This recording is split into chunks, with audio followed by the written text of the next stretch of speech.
आज की सेशन में हम बात करेंगे spectroscopy, application of spectroscopy in identification of crude drugs. Crude drugs के आइडेंटिफिकेशन में या फार्माकोग्नोसी में स्पेक्ट्रोस्कोपी का क्या एप्लीकेशन है, हम इसके बारे में बात करेंगे। तो यहाँ हम देखें, जो कि फार्माकोग्नोसी का टॉपिक है, ये spectroscopy in identification of crude drugs. तो सबसे पहले हम देखें कि spectroscopy is a study of interaction of electromagnetic radiation with matter. Electromagnetic radiation का इंटरेक्शन चेक करते हैं मैटर के साथ में। तो यहाँ पे क्या है कि जो मैटर है या ड्रग सैंपल है या जो है उसको हम किसी इलेक्ट्रोमैग्नेटिक रेडिएशन के पाथ में रखते हैं और उन इलेक्ट्रोमैग्नेटिक रेडिएशन का जो इंटरेक्शन होता है उसको हम मेज़र करते हैं, that is known as spectroscopy. तो बेसिकली क्या है कि spectroscopy is the study of interaction of electromagnetic radiation with matter. तो यहाँ जो एप्लीकेशन है, जो मेन इसका, the study of spectroscopy helps in identifying a large number of chemical compounds as well as in elucidating in their structure. यहाँ पे क्या है कि जो केमिकल कंपाउंड्स के आइडेंटिफिकेशन में और उनका स्ट्रक्चर को इल्यूसिडेट करने में, उनकी स्ट्रक्चर को इल्यूसिडेट करने में, उनकी संरचना ज्ञात करने के लिए स्पेक्ट्रोस्कोपी को यूज़ करते हैं। तो ये स्पेक्ट्रोस्कोपी का मेन एप्लीकेशन है। यहाँ नेक्स्ट हम देखें, नेक्स्ट पॉइंट, कि when the species interact with radiation it gets excited to one और more higher energy levels and comes back to ground state or lower energy level, emitting the excess of energy in the form of electromagnetic radiation or heat or both. This emitted radiation on analysis produces spectra called emission spectra. तो यहाँ क्या है कि जो radiation है, जब कि ये रेडिएशन जो है किसी कंपाउंड से इंटरेक्ट करती हैं तो ये कंपाउंड जो एक्साइट होता है और जो है ये हाई कंपाउंड्स जो है, जो एलिमेंट्स हैं, वो हाई एनर्जी लेवल को अटेन करते हैं और उसके बाद में एनर्जी को रिलीज़ करके फिर बाद में ग्राउंड स्टेट में आते हैं और एनर्जी को रिलीज़ करते हैं, एनर्जी इमिट करते हैं। और जो है ये जो एनर्जी का जो एमिशन है, जो इससे एक स्पेक्ट्रा जो बनता है उसे हम कहते हैं एमिशन स्पेक्ट्रा। तो these spectra are of importance in studying the inter-atomic distance and molecular configuration of the chemical compounds। और ये स्पेक्ट्रा जो है, जो मॉलिक्यूलर कॉन्फ़िगरेशन है कंपाउंड का और जो इंटर एटॉमिक डिस्टेंस है, उनको स्टडी करने के लिए इसको ये यूज़ होता है। ये इसकी इंपॉर्टेंस है स्पेक्ट्रा की। तो ये तो होता है स्पेक्ट्रोस्कोपी। यहाँ हम आगे देखें कि नेक्स्ट इसमें है इन एब्जॉर्प्शन स्पेक्ट्रा।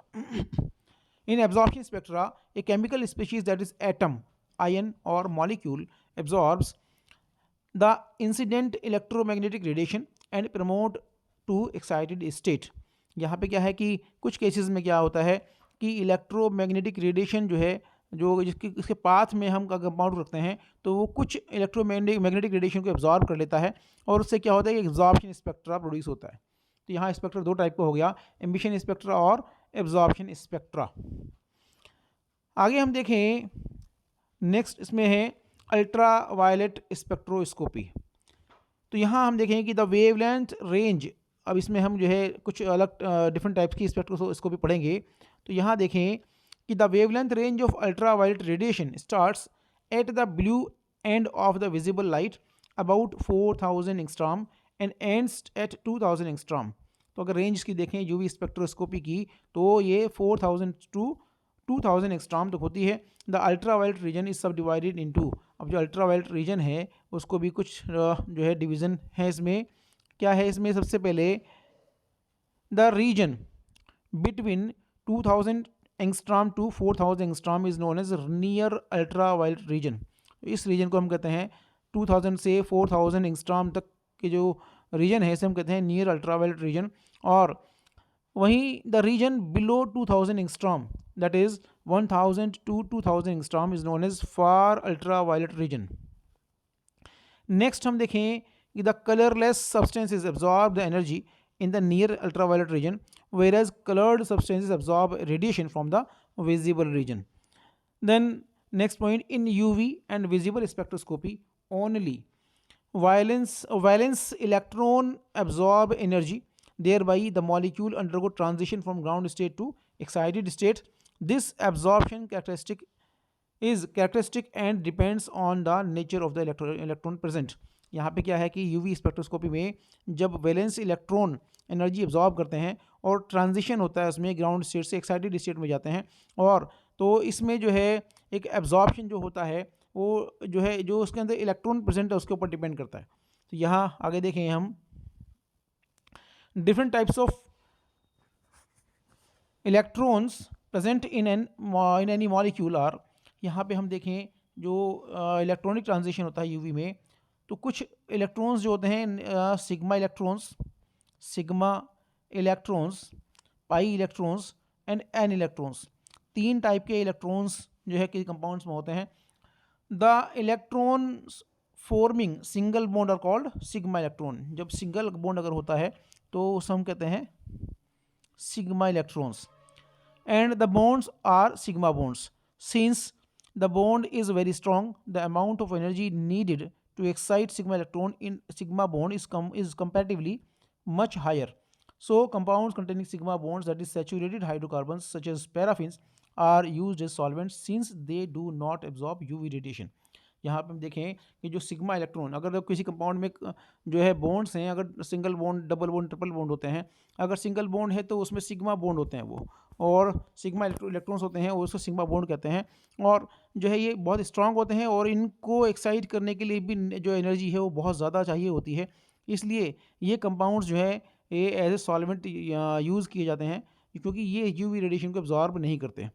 तो आगे हम देखें दूसरा, हम देखें इसमें pi electrons. These electrons are present in unsaturated compounds. Unsaturated compounds किन्हें कहते हैं? जिनके अंदर डबल या ट्रिपल बॉन्ड्स होते हैं, उसमें पाई इलेक्ट्रॉन्स पाए जाते हैं. देन है n electrons, and these bonds do not participate in chemical bonding and are called non-bonding electrons. The n electron are present in organic compounds containing atoms like nitrogen, oxygen, sulfur and halogens. इन सब में n electrons होते हैं और basically क्या है जो है non bonding electrons होते हैं. हम देखें आगे की इलेक्ट्रॉनिक ट्रांजिशन. मैंने बताया कि यूवी में इलेक्ट्रॉनिक ट्रांजिशन होता है क्योंकि वैलेंस इलेक्ट्रॉन एनर्जी को अब्जॉर्ब करता है और एक्साइटेड स्टेट में आते हैं. तो यहाँ पे क्या है कि transition in which a bonding S electron is excited to anti bonding sigma orbital is referred to as sigma to sigma transition. In the same way और इसी तरह से pi to pi transition represents the transition of one electron of a lone pair non-bonding electron pair to an anti-bonding pi orbital. Thus, the following electronic transition can occur by the absorption of ultraviolet and visible region. तो ये कुछ type के जो transition है, ये sigma to sigma transition, n to sigma transition, n to pi transition and pi to pi transition, इस type के transition इसमें होते हैं. यहाँ कुछ इसके कैरेक्टरिस्टिक्स भी हैं कि सिग्मा टू सिग्मा ट्रांजिशन में an electron in a bonding orbital, an electron in a bonding orbital is excited to corresponding anti bonding orbital, the energy is required is large. यहाँ जाके जबकि एन टू सिग्मा ट्रांजिशन में saturated compounds containing atoms with lone pair non bonding electrons are capable of n to pi transition. Third इसमें n to pi transition जो है वो जो है एन टू पाई ट्रांजिशन और पाई टू पाई ट्रांजिशन जो होता है ये these transition need an unsaturated group in the molecule to provide the pi electrons. यहाँ एक ग्राफ भी इसमें दिया है कि किस तरीके से एनर्जी चेंजेस इसमें होते हैं. यहाँ देखें कि ये एक प्लॉट है, एक ग्राफ है एनर्जी के इसमें जो है, और यहाँ पे क्या है कि और ये लेवल ऑफ एनर्जी है, ये एनर्जी हाई एनर्जी चाहिए होती है इसमें. यहाँ देखें यहाँ इसमें सिग्मा टू सिग्मा ट्रांजिशन, और ये सिग्मा बॉन्ड और सिग्मा जो है एंटी बॉन्डिंग सिग्मा इलेक्ट्रॉन्स, यहाँ pi to pi transition, then n to sigma transition and n to pi transition. Then है एप्लीकेशन ऑफ यूवी स्पेक्ट्रोस्कोपी. ये तो कुछ जनरल हुआ, और अब जो है एप्लीकेशन है इसमें. तो एप्लीकेशन ऑफ यूवी स्पेक्ट्रोस्कोपी हम देखें कि structure elucidation of organic compounds, क्या ऑर्गेनिक कंपाउंड्स की संरचना ज्ञात करने के लिए उनके स्ट्रक्चर को इल्यूसिडेट करने के लिए हम यूवी को यूज़ करते हैं। देन यूवी का एप्लीकेशन होता है, तो UV spectroscopy is useful in structure elucidation of organic molecules, the presence और absence of unsaturation, the presence of heteroatoms, इन सबको हम देखने के लिए हम यूवी का इस्तेमाल करते हैं। क्या? प्रेजेंस ऑफ और absence of unsaturation, pi electron, double bond, triple bond को देखने के लिए, और the presence of heteroatoms. From the location of peaks and combination of peaks, it can be concluded that whether the compound is saturated or unsaturated, heteroatoms are present or not। ये सब हमें UV से पता लगता है, ये UV का application है। नेक्स्ट हम देखें ये quantitative analysis. UV absorption spectroscopy can be used for the quantitative determination of compounds that absorb UV radiation. Next example application है इसमें क्वालिटेटिव एनालिसिस। तो क्वालिटेटिव एनालिसिस की हम बात करें तो identification is done by comparing the absorption spectrum with the spectrum of known compounds. Then next application है quantitative analysis of pharmaceutical substances. तो drugs can be assayed by making a suitable solution of the drug in a solvent and measuring the absorbance at a specific wavelength। ये quantitative analysis होता है pharmaceutical substances का। Then और इसमें क्या है कि as HPLC detector, high performance liquid chromatography के डिटेक्टर की तरह भी इसको यूज़ करते हैं। तो ये यूवी और विजुअल स्पेक्ट्रोफोटोमीटर में भी used as detector for HPLC। Next example है इसमें इंफ्रारेड स्पेक्ट्रोस्कोपी, IR स्पेक्ट्रोस्कोपी। तो the main goal of IR spectroscopic analysis is to determine the chemical functional group in the molecule. तो यहाँ हमने देखा यूवी स्पेक्ट्रोस्कोपी में हमने सैचुरेशन और अनसैचुरेशन का पता लगा कंपाउंड्स का, डबल बॉन्ड ट्रिपल बॉन्ड है कि नहीं है, या कोई हीट्रोएटम्स का। जबकि इंफ्रारेड स्पेक्ट्रोस्कोपी में हम देखते हैं ये डिटर्मिनेशन करते हैं केमिकल और फंक्शनल ग्रुप्स का, chemical functional groups in sample. तो different functional groups absorb characteristic frequencies of IR radiation. ये जो इसका जो रेंज होती है 2.5 टू 15 माइक्रोन, 2.5 टू 15 माइक्रोन जो है इसका, और वेवलेंथ की फॉर्म में, और जबकि 4000 टू 667 पर सेंटीमीटर वेव नंबर जो रेंज की रेंज होती है इंफ्रारेड स्पेक्ट्रोस्कोपी की। अगर हम वेवलेंथ की बात करें तो 2.5 टू 15 माइक्रोन, और अगर हम वेव नंबर के अकॉर्डिंग हम देखें तो 4000 टू 667 पर सेंटीमीटर रेंज होती है IR स्पेक्ट्रोस्कोपी की। तो the infrared portion of the electromagnetic spectrum is usually divided into 3 regions. जो इंफ्रारेड स्पेक्ट्रम है वो उसको 3 रीजन में इसको डिवाइड करते हैं। एक है सबसे पहले near infrared region. Near infrared region ये क्या होता है कि the higher energy near infrared region approximately 14,000 to 4,000 per centimetre range होती है इसकी, या 0.2 to 2.5 micrometre wavelength, can excite overtone और हार्मोनिक वाइब्रेशंस। दूसरा इसमें है मिड इंफ्रारेड रीजन। जो मिड इंफ्रारेड रीजन की जो रेंज है अप्रॉक्सीमेटली 4,000 टू 400 पर सेंटीमीटर और 2.5 to 15 micrometre may be used to study the fundamental vibrations and associated rotational vibrational structure। Third category इसमें है फार इंफ्रारेड रीजन। फार इंफ्रारेड रीजन में क्या है कि ये जो अप्रॉक्सीमेटली 400 टू 10 पर सेंटीमीटर और 15 टू 200 माइक्रोमीटर ये जो रेंज होती है, lying adjacent to the microwave region, has low energy and may be used for rotational spectroscopy. Application, हम एप्लीकेशन की बात करें यहाँ पे तो IR स्पेक्ट्रोस्कोपी का जो एप्लीकेशन है near infrared spectroscopy technique. Near infrared spectroscopy technique has been used for rapid determination of active components, species, online quality control, identification of chemical components of the herbal medicine. इन सब में जो है ये जो है एप्लीकेशन होता है नियर IR स्पेक्ट्रोस्कोपी का। देन एक और है इसमें FTIR Fourier transform infrared spectroscopy along with the statistical method principal component analysis PCA applied to identify and discriminate herbal medicine for quality control in the finger printing region 400 to 2000 per centimetre.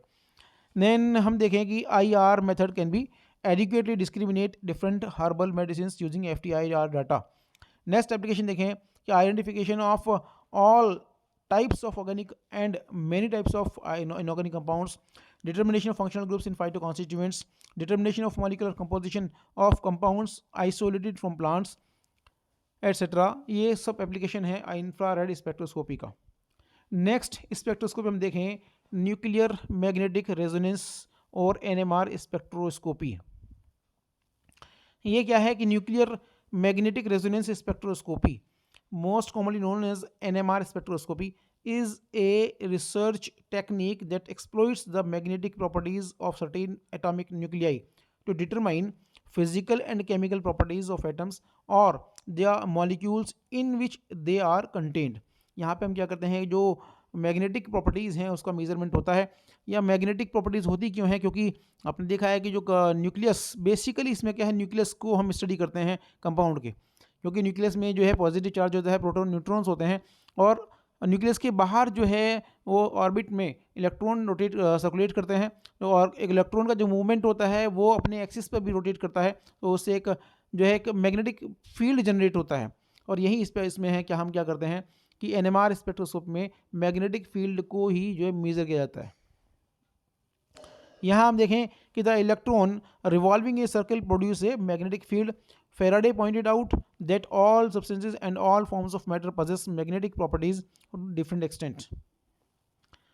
The principle behind NMR is that many nuclei have a spin and all nuclei are electrically charged. Then if an external magnetic field is applied, an energy transfer is possible between the base energy to a higher energy level. The energy transfer takes place at a wavelength. Energy transfer takes place at a wavelength that corresponds to the radio frequencies, and when the spin returns to its base level, energy is emitted and at the same frequency.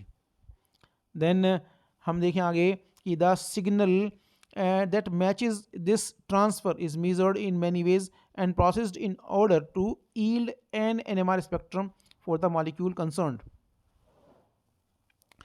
तो ये basically हमने बताया इसमें क्या है कि NMR spectroscope में magnetic field, magnetic properties को ही जो है न्यूक्लियस को स्टडी किया जाता है। यहाँ हम देखेंगे एप्लीकेशन क्या है इसमें एनएमआर का। NMR has become a sophisticated and powerful analytic technique or technology that has found a variety of application in many disciplines of scientific research, medicine and various industries. Next हम देखें कि it is the most widely use chemical identification and conformational analysis of chemicals, whether synthetic और natural. Synthetic compounds हो या natural compounds हो, उनके जो है कन्फर्मेशनल एनालिसिस और उसके केमिकल आइडेंटिफिकेशन में एनएमआर का यूज़ होता है। देन हम देखें कि NMR is one of the most powerful and versatile spectroscopic technique for the analysis of biomacromolecules allowing their characterization. हम क्या करते हैं कि जो बायो मैक्रोमॉलिक्यूल्स हैं उनका भी कैरेक्टराइजेशन एनएमआर से करते हैं। देन हम देखें इसमें कि the combination of chromatographic separation technique with method for the separation and structural elucidation of known compounds and mixtures, especially for the structural elucidation of light and oxygen sensitive substances. एक और technique इसमें है LC-NMR। ये क्या है कि improves the speed and sensitivity of detection and found useful in the areas of pharmacokinetics, toxicity studies, drug metabolism and drug discovery processes।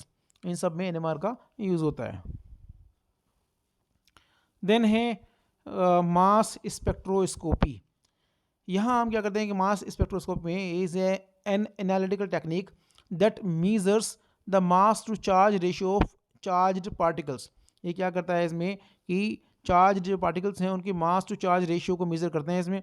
तो it is used for the determination of masses of the particles for determining the elemental composition of a sub sample और molecule and for elucidating the chemical structure of molecule. तो हम अगर procedure की बात करें कि जो मास स्पेक्ट्रोस्कोपी का जो प्रोसीजर है, इसमें सबसे पहले हम क्या करते हैं, सैंपल को जो है sample is loaded on to the mass spectrometer and undergoes vaporisation. कोई भी जो सैंपल होता है उसको हम इसको वेपोराइज किया जाता है और मास स्पेक्ट्रोमीटर में इंट्रोड्यूस करके लोड करके देन उसके बाद हम क्या करते हैं, ये the component of the sample are ionized by one of a variety of methods. For example, by impacting them with an electron beam, which results in the formation of charged particles or ions. इसके बाद में कि vaporisation के बाद में क्या होता है कि जो है इसका आयनाइजेशन होता है. आयनाइजेशन के बाद में क्या होता है कि जो है इसका आयन्स जो है वो सेपरेट आउट होते हैं और उनके मास टू चार्ज रेशियो के अकॉर्डिंग, और उसमें ये क्या होता है कि जो इलेक्ट्रोमैग्नेटिक फील्ड में वो एनालाइज होते हैं. इसके बाद में आयंस को डिटेक्ट कर लिया जाता है usually by quantitative method. The ion signal is produced on to the mass spectra. तो इसलिए हम देखें कि सबसे पहले इसमें वेपराइजेशन होता है, फिर आयनाइजेशन होता है, फिर एनालिसिस होता है और फिर डिटेक्शन होता है. तो यहाँ का इंस्ट्रूमेंटेशन की हम बात करें तो इसमें क्या होगा, सबसे पहले एक आयन सोर्स होगा, ion source which can convert gas phase simple molecule into ions, और in the case of electrospheric ionization move ions and that exist in solution into the gas phase. इसके बाद में एक मास एनालाइजर इसमें होता है which sorts the ions by their masses be applying electromagnetic field. Then a detector which measures the value of an indicator quality and thus indicator quantity and thus provides data for calculating the abundance of each ion present. Then कुछ जो इसका जो chromatographic techniques combined with mass spectrometry, आज की date में जो है आप रिसेंटली बहुत जो LCMS और GCMS वगैरह का यूज़ बहुत ज़्यादा होता है. एक रिसर्च में ये मेथड ऑफ चॉइसेस हैं. तो गैस क्रोमेटोग्राफी, तो इसमें क्या है कि it is a combination of gas chromatography and mass spectrometry GCMS इसको हम कहते हैं. तो in this technique a gas chromatography is used to separate different compounds. So this stream of separated compounds